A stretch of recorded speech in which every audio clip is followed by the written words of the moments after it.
પશ્ચિમ બંગાળમાં ટીએમસીના આઈટી સેલના ચીફના ઠેકાણાઓ પર ઈડીના દરોડાના વિરોધમાં શુક્રવારે ટીએમસીએ દિલ્હીથી લઈને કોલકાતા સુધી વિરોધ પ્રદર્શન કર્યું હતું.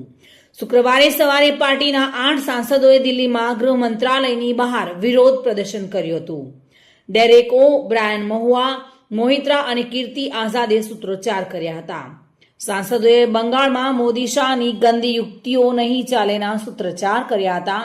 દિલ્હી પોલીસે સાંસદોને હટાવવાનો પ્રયાસ કર્યો તો આ દરમિયાન ધક્કામુક્કી થઈ કેટલાક સાંસદો પડી ગયા હતા. પોલીસે સવારે 10 વાગે સાંસદોની અટકાયત કરી અને બપોરે 12 વાગે છોડી મૂક્યા હતા. મહુઆએ કહ્યું હતું કે જુઓ, ચૂંટાયેલા સાંસદો સાથે કેવો વ્યવહાર કરવામાં આવી રહ્યો છે. મમતાએ ઈડી સામે 2 એફઆઈઆર પણ કરી છે. ઈડીની રેડ સામે કોલકાતામાં મમતાની માર્ચ જોવા મળી રહી છે. હજારો કાર્યકર્તાઓ રોડ રસ્તા પર જોવા મળ્યા હતા. કોલકાતાની હાઈકોર્ટમાં હોબાળો પણ મચાવવામાં આવ્યો છે.